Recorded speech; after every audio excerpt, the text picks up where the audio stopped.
ಹಳ್ಳಿಯ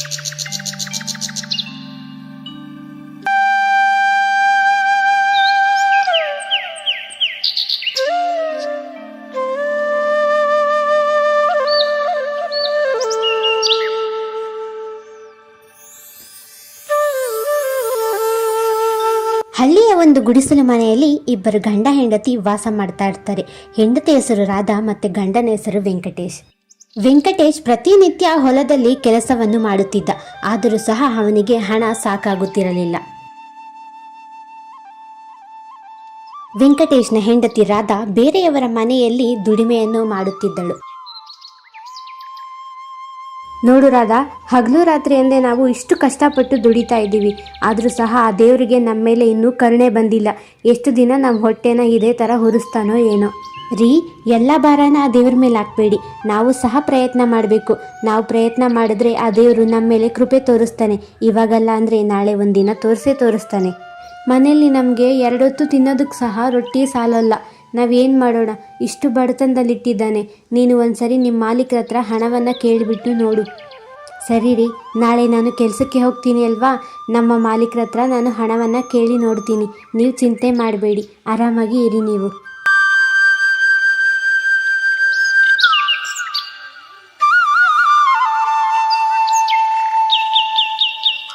ಮರುದಿನ ಬೆಳಗ್ಗೆ ಬೇಗ ಎದ್ದು ವೆಂಕಟೇಶ್ ಅವನ ಹೊಲದಲ್ಲಿ ಕೆಲಸ ಮಾಡಲು ಶುರು ಮಾಡುತ್ತಾನೆ. ಇತ್ತ ಕಡೆ ರಾಧಾ ಸಹ ಊರಿನ ಜನರ ಮನೆಯ ಕೆಲಸವನ್ನು ಮಾಡಲು ಹೋಗುತ್ತಿದ್ದಳು. ರಾಧಾ, ನೀನು ಏನು ಹೇಳ್ತಾ ಇದೀಯಾ ಅಂತ ನಿನಗೆ ಗೊತ್ತಾಗ್ತಾ ಇದೆಯಾ? ನೀನು ಇಷ್ಟು ಬೇಗ ಹಣನ ಕೇಳ್ತಾ ಇದೆಯಾ? ಇನ್ನೂ 1 ತಿಂಗಳು ಸಹ ಆಗಿಲ್ಲ. ನಾನು ಕರೆಕ್ಟಾಗಿ ತಿಂಗಳಾದ್ರೇ ನಿನಗೆ ಹಣ ಕೊಡೋದು. ಹೌದು ರಾಧಾ, ನಮ್ಮ ಅತ್ತೆ ಕರೆಕ್ಟಾಗಿ ಹೇಳ್ತಾ ಇದ್ದಾರೆ. 1 ತಿಂಗಳಾದಮೇಲೆ ಎಲ್ಲರೂ ಹಣ ಕೊಡೋದು. ನೀನಿನ್ನ ಬರೀ 3 ವಾರ ಕೆಲಸ ಮಾಡಿದ್ಯಾ. ಇನ್ನೂ 1 ವಾರ ಕಾಯಿ, ಅದಾದಮೇಲೆ ನಿನಗೆ ಹಣವನ್ನು ಕೊಡ್ತೀವಿ. ಆದರೆ ಅಮ್ಮವರೇ, ಮನೆಯಲ್ಲಿ ತುಂಬಾ ಕಷ್ಟ ಇದೆ. ನಮಗೆ ತಿನ್ನೋದಕ್ಕೆ ಸಹ ರೊಟ್ಟಿ ಸಾಲ್ತಾ ಇಲ್ಲ. ನೀವು ಹಣವನ್ನು ಕೊಡಿ ಅಮ್ಮವರೇ. ಬೇಕಾದರೆ ಮುಂದಿನ ತಿಂಗಳಲ್ಲಿ ನೀವು ಆ ಹಣನ ಕಟ್ ಮಾಡ್ಕೊಳ್ಳಿ ಅಮ್ಮವರೇ. ನೋಡು ರಾಧಾ, ನಾನು ನನ್ನ ಸೊಸೆ ಶುಭ ಕಾರ್ಯಕ್ಕೆ ಹೋಗ್ತಾ ಇದ್ದೀವಿ. ಸುಮ್ಮನೆ ನನ್ನ ತಲೆ ತಿನ್ಬೇಡ. ಹೋಗು, ಮನೆ ಒಳಗಡೆ ಹೋಗಿ ಅಡುಗೆ ಮಾಡಿಕ್ಕು, ಎಲ್ಲ ಕೆಲಸ ಮಾಡಿ ಮುಗಿಸು. ಹಾಗೆಂದು ಹೇಳಿದಾಗ ರಾಧಾ ಒಂದು ಮಾತು ಆಡದೆ ಕೆಲಸವನ್ನು ಮಾಡಲು ಶುರು ಮಾಡುತ್ತಾಳೆ.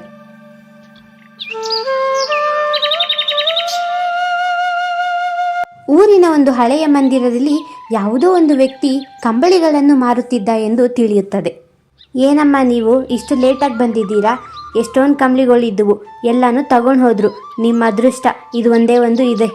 ಅಣ್ಣ, ನಿಮಗೆ ತುಂಬ ಉಪಕಾರ ಆಗುತ್ತೆ. ಈ ಕಂಬಳಿನ ನೀವು ನನಗೆ ಕೊಡಿ. ಹಾಗೆಂದು ಹೇಳಿ ರಾಧಾ ಆ ಒಂದು ಕಂಬಳಿಯನ್ನು ತೆಗೆದುಕೊಂಡು ಮನೆಗೆ ಹಿಂತಿರುಗುತ್ತಿರುತ್ತಾಳೆ. ಮನೆಗೆ ಹೋಗುವ ರಸ್ತೆಯಲ್ಲಿ ಒಂದು ವಯಸ್ಸಾದ ವೃದ್ಧ ವ್ಯಕ್ತಿ ಅಲ್ಲಿ ಕುಳಿತಿದ್ದ. ಮಗಳೇ, ಚಳಿಗಾಲ ಶುರು ಆಗೋಗ್ಬಿಟ್ಟೈತಮ್ಮ. ಈ ಕಂಬಳಿನ ನನಗೆ ಕೊಡ್ತೀಯಾ ತಾಯಿ? ನನಗೆ ತುಂಬಾ ಚಳಿ ಆಗ್ತಿದೆ. ನನ್ನ ಬಟ್ಟೆ ಸಹ ಹರಿದೋಗಿದ್ದಾವೆ, ಕೊಡಮ್ಮ. ತಾತ, ಮಂದಿರದ ಹತ್ರ ಊರಿನ ಜನರಿಗೆಲ್ಲ ಕಂಬಳಿನ ಹಂಚ್ತಾ ಇದ್ರು. ನೀವು ತಗೊಂಡಿಲ್ವಾ? ಆದರೆ ನೀವು ಚಳಿ ಅಂತ ಇದ್ದೀರಾ. ಸರಿ ತಾತ, ಈ ಕಂಬಳಿನ ನೀವೇ ಇಟ್ಕೊಳ್ಳಿ. ರೀ, ಮಳೆಗಾಲ ಶುರು ಆಗ್ತಾ ಇದೆ. ಊರಿನ ಹಳೆ ಮಂದಿರದ ಹತ್ರ ಯಾರೋ ಒಬ್ಬ ಪುಣ್ಯಾತ್ಮ ಕಂಬಳಿಗಳನ್ನು ಮಾರ್ತಾ ಇದ್ದ. ನಾನು ಸಹ ಹೋಗಿ ಆ ಕಂಬಳಿನ ತಗೊಂಡೆ. ಒಳ್ಳೆ ಕೆಲಸ ಮಾಡಿದೆ ರಾಧಾ. ಮಳೆಗಾಲ ಶುರು ಆಗಿದೆ. ಸರಿ, ಕಂಬಳಿ ತಗೊಂಡೆ ಅಂತ ಹೇಳ್ತಾ ಇದೆಯಲ್ಲ, ಕಂಬಳಿಯಲ್ಲಿ ಮತ್ತೆ ನಿಮ್ಮ ಮಾಲೀಕರ ಹತ್ರ ಹಣವನ್ನು ಕೇಳಿದ್ಯಾ? ರೀ, ರಸ್ತೆಯಲ್ಲಿ ಒಬ್ಬ ವಯಸ್ಸಾದ ವೃದ್ಧ ವ್ಯಕ್ತಿ ಕುಂತಿದ್ರು. ತುಂಬ ಚಳಿ ಅಂತಿದ್ರು. ಅದಕ್ಕೆ ಆ ಕಂಬಳಿನ ಅವ್ರಿಗೆ ಕೊಟ್ಬಿಟ್ಟೆ ರೀ. ಮತ್ತೆ ನಮ್ಮ ಮಾಲೀಕರು ಸಂಬಳನ ಕೊಟ್ಟಿಲ್ಲ ರೀ. ಹೌದಾ? ವಯಸ್ಸಾಗಿರೋ ವೃದ್ಧ ವ್ಯಕ್ತಿಗೆ ಕೊಟ್ಟ? ಆದರೆ ರಾಧಾ, ನಮಗೆ ಸಹ ಚಳಿ ಆಗುತ್ತೆ ಅಲ್ವಾ? ಮಳೆಗಾಲ ಶುರು ಆಗ್ತಿದೆ. ನಮಗೆ ಚಳಿ ಆದರೆ ನಮ್ಗೆ ಯಾರು ಸಹಾಯ ಮಾಡ್ತಾರೆ? ರೀ, ಯಾಕೆ ಚಿಂತೆ ಮಾಡ್ತೀರಾ? ದೇವರಿದ್ದಾನೆ. ದೇವರು ಯಾವುದೋ ಒಂದು ರೂಪದಲ್ಲಿ ನಮಗೆ ಸಹಾಯ ಮಾಡ್ತಾನೆ. ನೀವು ಯಾಕ್ರಿ ಚಿಂತೆ ಮಾಡ್ತೀರಾ? ಆರಾಮಾಗಿರಿ.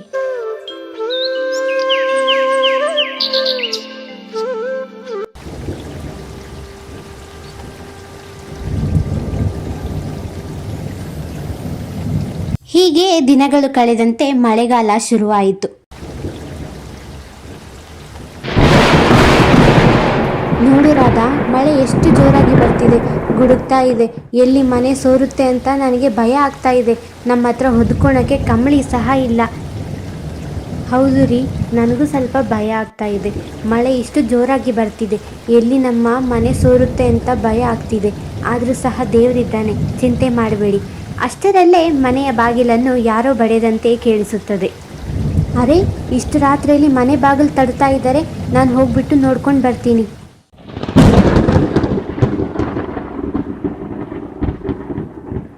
ಅರೆ, ಯಾರಪ್ಪ ನೀನು? ಇಷ್ಟು ರಾತ್ರಿಯಲ್ಲಿ ನಮ್ಮನೆ ಬಾಗಿಲನ್ನ ಏನಕ್ಕೆ ತಡ್ತಾ ಇದೆಯಾ? ಯಾರು ನೀನು? ಎಲ್ಲಿಂದ ಬಂದಿದ್ಯಾ? ಏನಾಗಬೇಕಾಗಿತ್ತು ನಿನಗೆ? ಅಣ್ಣ, ನಾನೊಬ್ಬ ವ್ಯಾಪಾರಿ.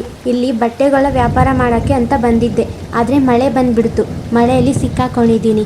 ಇವತ್ತೊಂದು ದಿನ ನನಗೆ ಇಲ್ಲಿ ಆಶ್ರಯ ಕೊಡಿ ಅಣ್ಣ. ನೀವು ನನಗೆ ಊಟ ಸಹ ಹಾಕೋದು ಬೇಡ. ನನ್ನ ಪೋಟ್ಲಿಯಲ್ಲಿ ಅಡುಗೆ ಸಾಮಗ್ರಿಗಳು ಎಲ್ಲವೂ ಇದೆ. ನಾನಿಲ್ಲಿ ಅಡುಗೆಯನ್ನು ಮಾಡಿಕೊಂಡು ತಿಂತೀನಿ. ಮಳೆ ನಿಂತ ತಕ್ಷಣ ಹೊರಟೋಗ್ತೀನಿ. ಆದರೆ ನೀನು ಯಾರು ಏನು ಅಂತ ನನಗೆ ಗೊತ್ತಿಲ್ಲ. ನಿನ್ನನ್ನು ಮನೆ ಒಳಗಡೆ ನಾನು ಹೇಗೆ ಕರ್ಕೊಂಡು ಹೋಗಲಿ? ಒಳಗಡೆ ನನ್ನ ಹೆಂಡತಿ ಸಹ ಇದ್ದಾಳೆ. ನಾನು ಒಂದು ಸರಿ ಅವಳ ಹತ್ರ ಕೇಳ್ತೀನಿ. ಹಾಂ ಅಣ್ಣ, ನಿಮ್ಮಿಂದ ತುಂಬಾ ಉಪಕಾರ ಆಗುತ್ತೆ. ಒಂದು ಸರಿ ನಿಮ್ಮ ಹೆಂಗಸರ ಹತ್ರ ಕೇಳಿ. ವ್ಯಾಪಾರಿ ಹಾಗೆಂದು ಹೇಳಿದಾಗ ವೆಂಕಟೇಶ್ ಮನೆಯ ಒಳಗೆ ಹೋಗುತ್ತಾನೆ. ಏನು, ಪಕ್ಕದ ಊರಿನ ವ್ಯಾಪಾರಿನ? ಇಷ್ಟು ಜೋರಾಗಿ ಮಳೆ ಬರ್ತಿದೆ, ಎಲ್ಲಿ ಅಂತ ಹೋಗ್ತಾರೆ? ನಾವು ಅವರಿಗೆ ಒಳ್ಳೇದು ಮಾಡಿದರೆ ದೇವರು ನಮಗೆ ಒಳ್ಳೇದು ಮಾಡ್ತಾನೆ. ರಾಧಾ, ಒಂದು ಸರಿ ಯೋಚನೆ ಮಾಡು. ಅವ್ರು ಯಾರು ಏನು ಅಂತ ನಮಗೆ ಗೊತ್ತಿಲ್ಲ. ಇಷ್ಟು ರಾತ್ರಿಯಲ್ಲಿ ಬಂದಿದ್ದಾರೆ. ಯಾವುದಾದ್ರೂ ಕಳ್ಳ ಆಗಿತ್ತಂದರೆ ಸುಮ್ಮನೆ ಯಾರ್ಯಾರಿಗೂ ಆಶ್ರಯ ಕೊಡೋದು ಒಳ್ಳೇದಲ್ಲ. ವೆಂಕಟೇಶ್, ಇದೇನು ಮಾತಾಡ್ತಾ ಇದೀಯ ನೀನು? ಕಳ್ಳ ಅಂತ ಹೇಳ್ತಾ ಇದೀಯಾ? ಕಷ್ಟದಲ್ಲಿರೋರಿಗೆ ಸಹಾಯ ಮಾಡಬೇಕು. ಒಂದು ವೇಳೆ ಕಳ್ಳನೇ ಆಗಿತ್ತಂದ್ರೂ ಸಹ ನಮ್ಮ ಮನೆಯಲ್ಲಿ ಕಳ್ತನ ಮಾಡೋ ಅಂಥ ಯಾವ ವಸ್ತು ಸಹ ಇಲ್ಲ. ನೀವು ಅವರನ್ನು ಒಳಗಡೆ ಕರ್ಕೊಂಡು ಬನ್ನಿ. ರಾಧಾ ಹಾಗೆಂದು ಹೇಳಿದಾಗ ವೆಂಕಟೇಶ್ ಆ ವ್ಯಕ್ತಿಯನ್ನು ಮನೆಯ ಒಳಗೆ ಕರೆದುಕೊಂಡು ಬರುತ್ತಾನೆ. ರಾಧಾ, ಈ ಪೋಟಲೆಯಲ್ಲಿ ಅಡುಗೆ ಸಾಮಗ್ರಿಗಳು ಇದ್ದಾವಂತೆ. ಇದರಲ್ಲೇ ಅಡುಗೆ ಮಾಡು ಅಂತ ಹೇಳ್ತಾ ಇದ್ದಾರೆ. ರೀ, ನನಗನ್ಸೋ ಪ್ರಕಾರ ಈ ಪೋಟಲೆಯಲ್ಲಿ ತುಂಬಾ ಜಾಸ್ತಿ ಸಾಮಗ್ರಿಗಳಿದ್ದಾವೆ. ಅಕ್ಕ, ನಾನು ತುಂಬ ದಣದಿದ್ದೀನಿ. ಇಡೀ ದಿನ ವ್ಯಾಪಾರ ಮಾಡಿ ಸುಸ್ತಾಗಿದ್ದೀನಿ. ಈ ಪೋಟ್ಲೆಯಲ್ಲಿರೋ ಎಲ್ಲ ಸಾಮಗ್ರಿಗಳ ಜೊತೆ ಅಡುಗೆಯನ್ನು ಮಾಡಿ. ನನಗೆ ತುಂಬಾ ಹೊಟ್ಟೆ ಹಸಿವಾಗ್ತಿದೆ. ಇದು ನನಗೆ ಕಮ್ಮಿ ಅಂತ ಅನಿಸುತ್ತೆ. ವ್ಯಾಪಾರಿ ಹಾಗೆಂದು ಹೇಳಿದಾಗ ರಾಧಾ ಸರಿ ಎಂದು ಅಡುಗೆ ಮಾಡಲು ಹೋಗುತ್ತಾಳೆ. ಅಕ್ಕ, ನೀವು ಹೇಳಿದ್ದು ಸರಿ. ನಾನು ಯೋಚನೆ ಮಾಡಿರಲಿಲ್ಲ ಅಡುಗೆ ಇಷ್ಟೊಂದು ಜಾಸ್ತಿ ಆಗುತ್ತೆ ಅಂತ. ನಾನೊಬ್ಬನೇ ತಿನ್ನೋದಕ್ಕಾಗಲ್ಲ. ನೀವು ಸಹ ನನ್ನ ಜೊತೆ ಕೂತ್ಕೊಂಡು ಊಟವನ್ನು ತಿನ್ನಿ. ನೋಡಪ್ಪ, ನೀನು ಆಶ್ರಯ ಕೇಳಿದೆ, ನಾವು ಆಶ್ರಯ ಕೊಟ್ಟಿದ್ದೀವಿ. ನಿನ್ನ ಊಟನ ನೀನು ತಿಂದ್ಬಿಟ್ಟು ಬೇಗ ಇಲ್ಲಿಂದ ಮಳೆ ನಿಂತ ತಕ್ಷಣ ಹೊರಟೋಗು. ಅಷ್ಟೇ ಸಾಕು ನಮಗೆ. ಅಣ್ಣ, ಈ ಊಟನ ನಾನು ಹೇಗೆ ತಗೊಂಡೋಗೋಕ್ಕಾಗುತ್ತೆ? ಇದು ತುಂಬ ಜಾಸ್ತಿನೇ ಇದೆ. ನೀವು ಸಹ ನನ್ನ ಜೊತೆ ಕೂತ್ಕೊಂಡು ಊಟ ಮಾಡಿ, ಇಲ್ಲಾಂದರೆ ಹಳಸೋಗುತ್ತೆ ಎಲ್ಲನೂ ಬೆಳಗ್ಗೆ ಅಷ್ಟೊತ್ತರಲ್ಲಿ. ವ್ಯಾಪಾರಿ ಹಾಗೆಂದು ಹೇಳಿದಾಗ ಎಲ್ಲರೂ ಕುಳಿತುಕೊಂಡು ಊಟವನ್ನು ಮಾಡುತ್ತಾರೆ. ಅಣ್ಣ, ಅಕ್ಕ, ನಿಮ್ಮಿಂದ ತುಂಬಾ ಉಪಕಾರ ಆಯಿತು. ಇಂಥ ರುಚಿಯಾದ ಊಟ ನಾನು ಎಲ್ಲೂ ಸಹ ತಿಂದಿರಲಿಲ್ಲ. ಮಳೆ ನಿಂತಿದೆ, ನಾನಿನ್ನು ಹೊರಡ್ತೀನಿ. ಈ ಪೋಟ್ಲಿನ ನಿಮ್ಮ ಹತ್ರನೇ ಇಟ್ಕೊಳ್ಳಿ. ಇದೆಲ್ಲ ಒದ್ದೆ ಆಗಿದೆ. ಇನ್ನು ನನಗೆ ಇದು ಯಾವ ಲಾಭಕ್ಕೂ ಬರೋದಿಲ್ಲ. ಇನ್ನು ಇದನ್ನು ನೀವೇ ಇಟ್ಕೊಳ್ಳಿ. ನಿಮ್ಮಿಂದ ತುಂಬಾ ಉಪಕಾರ ಆಯಿತು. ನಾನಿನ್ನು ಹೊರಡ್ತೀನಿ. ಅಲ್ಲ ಅಪ್ಪ, ನಿನ್ನಿಂದ ನಮಗೆ ತುಂಬ ಉಪಕಾರ ಆಯಿತು. ನೀನು ಬಂದೆ, ನಾವು ಹಸ್ತಿದ್ವಿ. ನೀನು ನಮಗೆ ಹೊಟ್ಟೆ ತುಂಬ ಊಟವನ್ನು ಕೊಟ್ಟೆ. ನಮಗದೇ ಬಹಳನೇ ಖುಷಿಯಪ್ಪ. ಹೌದು ಅಣ್ಣ, ನಾವು ಬೆಳಗ್ಗೆಯಿಂದ ಉಪವಾಸ ಇದ್ವಿ. ನಿಮ್ಮಿಂದ ನಾವು ಹೊಟ್ಟೆ ತುಂಬ ಊಟವನ್ನು ತಿನ್ನೋಂಗೆ ಆಯಿತು. ತುಂಬ ಧನ್ಯವಾದ ಅಣ್ಣ. ನೀವು ಬಂದಿದ್ದು ನಮಗೆ ಖುಷಿ ಆಯಿತು. ವ್ಯಾಪಾರಿ ಅಲ್ಲಿಂದ ಹೋದ ನಂತರ ರಾಧಾ ಪೋಟಲಿಯನ್ನು ತೆಗೆದು ನೋಡುತ್ತಾಳೆ. ಅಯ್ಯೋ ರೀ, ಇಲ್ಲಿ ನೋಡ್ರಿ, ಇದು ಅದೇ ಕಂಬಳಿ. ನಾನು ಆ ವೃದ್ಧ ವ್ಯಕ್ತಿಗೆ ಕೊಟ್ಟೆ ಅಂತ ಹೇಳಿದೆ ಅಲ್ವೇ ನಿಮ್ಮ ಹತ್ರ? ದೇವಸ್ಥಾನದ ಹತ್ರ ಕೊಡ್ತಾ ಇದ್ರು ಅಂತ. ಇದು ಅದೇ ಕಂಬಳಿ ರೀ. ಅಯ್ಯೋ ದೇವ್ರೆ, ಆ ದೇವ್ರೆ ನಮಗೆ ಇದನ್ನು ವಾಪಸ್ ಕೊಟ್ಟಿದ್ದಾನೆ ಅನ್ನಿಸ್ತಿದೆ. ಆ ವ್ಯಕ್ತಿ ಸಾಮಾನ್ಯ ವ್ಯಕ್ತಿ ಅಲ್ಲ. ಹೌದು ರಾಧಾ, ನನಗೂ ಸಹ ಹಾಗೆ ಅನ್ನಿಸ್ತಿದೆ. ಆ ವ್ಯಕ್ತಿ ಸಾಧಾರಣ ವ್ಯಕ್ತಿ ಆಗಿರಲಿಲ್ಲ ಅಂತ. ನಮ್ಮ ಹೊಟ್ಟೆ ತುಂಬಿಸ್ದ. ನಮಗೆ ಚಳಿ ಅಂದಿದ್ದಕ್ಕೆ ಇವಾಗ ಇಷ್ಟೊಂದು ಕಂಬಳಿಗಳನ್ನು ಕೊಟ್ಟಿದ್ದಾನೆ. ನಾನು ಹೇಳಿದೆ ಅಲ್ವಾ ರೀ, ನಾವೊಬ್ಬರಿಗೆ ಸಹಾಯ ಮಾಡಿದ್ರೆ ದೇವ್ರು ನಮಗೂ ಸಹಾಯ ಮಾಡ್ತಾನೆ ಅಂತ. ನನಗೆ ಬಹಳನೇ ಖುಷಿ ಆಗ್ತಿದೆ. ನಾನು ಇಷ್ಟು ದಿನ ಜನರನ್ನ ನಂಬ್ತಿರ್ಲಿಲ್ಲ. ಆದರೆ ದೇವರು ಯಾವ ಜನರ ರೂಪದಲ್ಲಿ ಹೇಗೆ ಬೇಕಾದರೂ ಬರ್ತಾನೆ ಅಂತ ಇವತ್ತು ನಾನು ಅರ್ಥ ಮಾಡಿಕೊಂಡೆ. ನನಗೂ ಸಹ ಬಹಳ ಖುಷಿ ಆಗ್ತಿದೆ. ಅದಕ್ಕೆ ರೀ, ಯಾರನ್ನ ಸಹ ಅವಮಾನ ಮಾಡೋಕ್ಕೆ ಹೋಗ್ಬಾರ್ದು. ಯಾರು ಯಾವ ರೂಪದಲ್ಲಿ ಹೇಗೆ ಬೇಕಾದರೂ ಯಾವಾಗ ಬೇಕಾದರೂ ಬರ್ತಾರೆ. ನಾವು ಒಬ್ಬರಿಗೆ ಸಹಾಯ ಮಾಡಿದ್ರೆ ನಮಗೂ ಕೂಡ ಇನ್ನೊಬ್ಬರು ಸಹಾಯ ಮಾಡ್ತಾರೆ.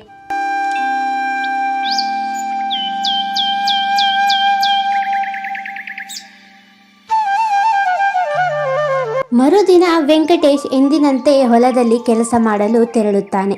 ಮತ್ತೆ ಇತ್ತ ಕಡೆ ರಾಧಾ ಅವಳು ಸಹ ಮನೆಯ ಕೆಲಸ ಮಾಡಲು ಹೋಗುತ್ತಾಳೆ.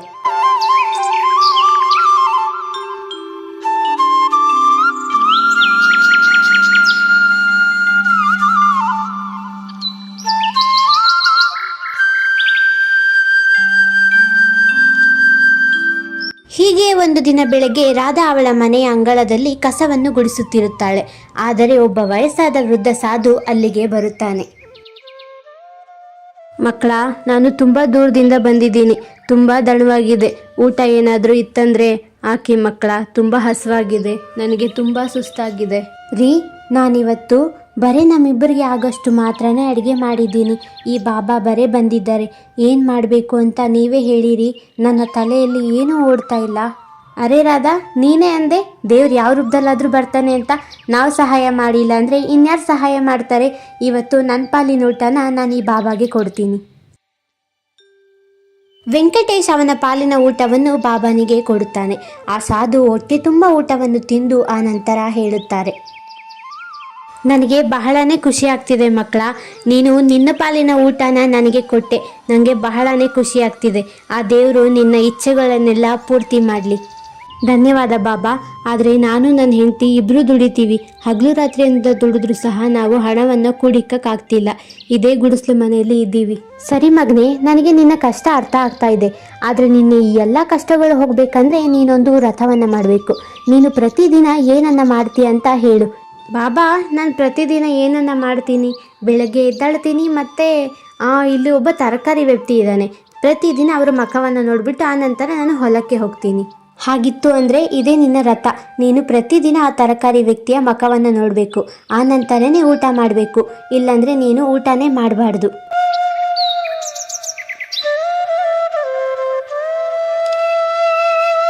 ಅರೆ ರವಿ ಅಣ್ಣ, ಇನ್ನೂ ಇಲ್ಲೇ ಇದ್ದೀರಾ? ಪಕ್ಕದೂರಿಗೆ ಹೋಗೋದಿಲ್ವಾ? ಹಾಂ ವೆಂಕಟೇಶಣ್ಣ, ಹೋಗಬೇಕು ಪಕ್ಕದೂರಿಗೆ. ಆದರೆ ಇವಾಗೆ ಅಲ್ಲ, ಮಧ್ಯಾಹ್ನ ಆದಮೇಲೆ ನಾನು ಪಕ್ಕದೂರಿನಲ್ಲಿ ತರಕಾರಿ ಮಾರೋದಕ್ಕೆ ಹೋಗೋದು. ಸರಿ ಸರಿ ರವಿ ಅಣ್ಣ, ನನಗೂ ಸಹ ಹೊಲದಲ್ಲಿ ಕೆಲಸ ಇದೆ. ನಿಮ್ಮನ್ನು ನೋಡಿದೆ ಅಲ್ವಾ? ಸರಿ, ನಾನಿನ್ನ ಬರ್ತೀನಿ. ಹಾಗೆಂದು ಹೇಳಿ ವೆಂಕಟೇಶ್ ಅಲ್ಲಿಂದ ಹೋಗುತ್ತಾನೆ. ಹೀಗೆಯೇ ಪ್ರತಿದಿನ ವೆಂಕಟೇಶ್ ರವಿಯನ್ನು ನೋಡಿ ಆ ನಂತರ ಅವನ ಕೆಲಸಕ್ಕೆ ಹೋಗುತ್ತಿದ್ದ. ಅದಾದ ಮೇಲೆಯೇ ಅವನು ಊಟವನ್ನು ಸಹ ಮಾಡುತ್ತಿದ್ದ.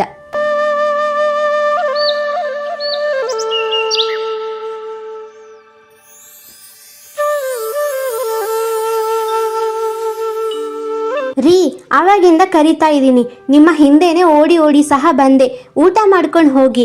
ನೀವು ಹೀಗೆ ಹೋಗ್ತಾ ಇದ್ರೆ ಕೆಲಸ ಹೇಗೆ ನಡೆಯುತ್ತೆ? ಊಟ ಮಾಡಿ.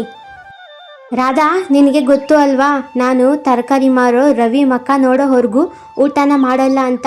ಇಲ್ಲಾಂದರೆ ನನ್ನ ರಥ ಭಂಗ ಆಗುತ್ತೆ. ಇದನ್ನು ಅರ್ಥ ಮಾಡ್ಕೊ. ಹಾಗೆಂದು ಹೇಳಿ ವೆಂಕಟೇಶ್ ರವಿಯನ್ನು ಹುಡುಕಲು ಹೋಗುತ್ತಾನೆ.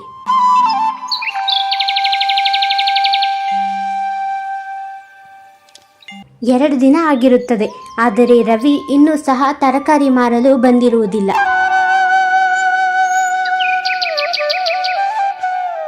ರೀ, ರವಿ ತರಕಾರಿ ಮಾರೋದಕ್ಕೆ ಬರ್ತಾ ಇಲ್ಲ ಅಂತ ನಿಮಗೆ ಗೊತ್ತು. 2 ದಿನ ಆಗಿದೆ. ನೀವು ಊಟ ಮಾಡಿಲ್ಲ. ಇದೇ ಥರ ಆದರೆ ಹೇಗೆ? ಊಟ ಮಾಡಿರಿ. ನಿನಗೆ ಗೊತ್ತು ಅಲ್ವಾ ರಾಧಾ, ನಾನು ರವಿನ ನೋಡೋವರೆಗೂ ಊಟ ಮಾಡಲ್ಲ. ಮತ್ತು ಸಾಧುಗಳು ಹೇಳಿದ್ದಾರೆ, ಈ ರಥ ಭಂಗ ಆದರೆ ನಮಗೆ ಒಳ್ಳೇದಾಗಲ್ಲ ಅಂತ. ನಾನು ಅವರ ಹೆಂಡತಿ ಮನೆಗೆ ಹೋಗ್ತೀನಿ. ಶಾರದಾ ಅಕ್ಕ, ಚೆನ್ನಾಗಿದ್ದೀರಾ? 2 ದಿನ ಆಯಿತು. ರವಿ ಅಣ್ಣ ಕಾಣಿಸ್ತಾನೇ ಇಲ್ಲ. ಎಲ್ಲೋಗಿದ್ದಾರೆ ರವಿ ಅಣ್ಣ ಅವರು?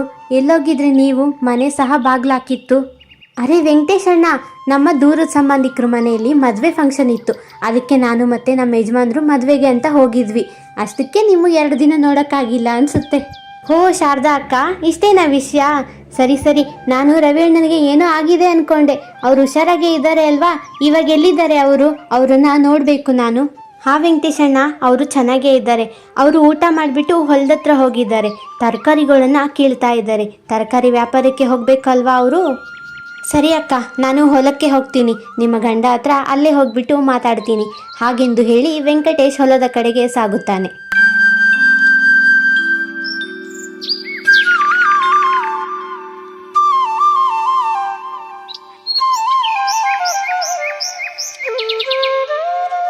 ರವಿ ತರಕಾರಿಯನ್ನು ಕೀಳುತ್ತಿರುವಾಗ ಹೊಲದಲ್ಲಿ ಚಿನ್ನಗಳನ್ನು ತುಂಬಿರುವ ಮಡಿಕೆ ಸಿಗುತ್ತದೆ. ಅರೆ ರವಿ ಅಣ್ಣ, ಊಟ ಮಾಡಿದ್ಯಾ? ನಾನು ನಿನ್ನ ನೋಡೋದಕ್ಕೆ ಬಂದೆ. ಹಾಂ ವೆಂಕಟೇಶ್ ಅಣ್ಣ, ನೀವೇನು ಹೊಲದ ಕಡೆ ಬಂದಿದ್ದೀರಾ ನನ್ನನ್ನು ನೋಡೋದಕ್ಕೆ? ನಾನು ಊಟ ಮಾಡಿದೆ ಅಣ್ಣ, ನೀವು ಮಾಡಿದ್ರಾ? ಹಾಂ ನಾನು ಮಾಡಿದೆ. ಸರಿ ಸರಿ, ನಾನು ನೋಡಿದೆ ಎಲ್ಲನೂ. ನಾನಿನ್ನ ಮನೆಗೆ ಹೋಗ್ತೀನಿ. ಈ ಮಾತನ್ನು ಕೇಳಿ ರವಿಗೆ ಗಾಬರಿಯಾಗುತ್ತದೆ. ಅವನು ಯೋಚಿಸುತ್ತಾನೆ, ಅಯ್ಯೋ ನನ್ನ ಹತ್ರ ಇರೋ ಚಿನ್ನದ ಮಡಕೆ ನೋಡ್ಬಿಟ್ನಾ. ಅರೆ ವೆಂಕಟೇಶ್ ಅಣ್ಣ, ಎಲ್ಲಿಗೆ ಹೋಗ್ತಾ ಇದೀಯಾ? ಬಾ ಬಾ, ಇಲ್ಲಿಗೆ ಬಾ ಅಣ್ಣ. ಅಣ್ಣ ಹೇಗೋ ನೋಡ್ಬಿಟ್ಟಿದ್ಯಾ, ಯಾರಿಗೂ ಹೇಳಬೇಡ ಅಣ್ಣ, ಇಷ್ಟೊಂದು ಚಿನ್ನದ ನಾಣ್ಯ ಸಿಕ್ಕಿದೆ ಅಂತ. ಇದರಲ್ಲಿ ಅರ್ಧ ನಾನು ನಿನಗೆ ಕೊಡ್ತೀನಿ. ರವಿಗೆ ಅರ್ಧ ಮಡಿಕೆ ಚಿನ್ನ ಸಿಗುತ್ತೆ. ಆ ನಂತರ ರಾಧಾಳಿಗೆ ಸಹ ಸಂಬಳ ಸಿಗುತ್ತೆ.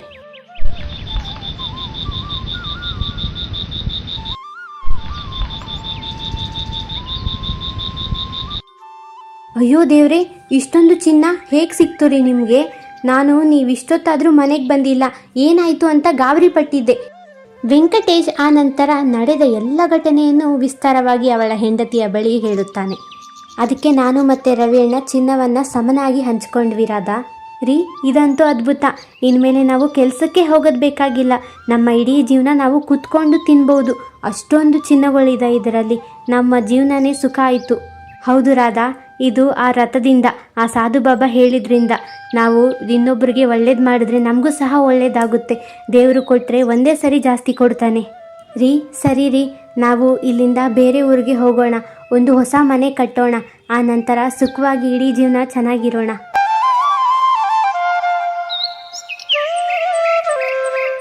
ರಾಧಾ ಮತ್ತು ವೆಂಕಟೇಶ್ ಹೊಸ ಮನೆಯನ್ನು ಕಟ್ಟಿಕೊಂಡು ಸುಂದರವಾದ ಜೀವನ ನಡೆಸುತ್ತಾರೆ.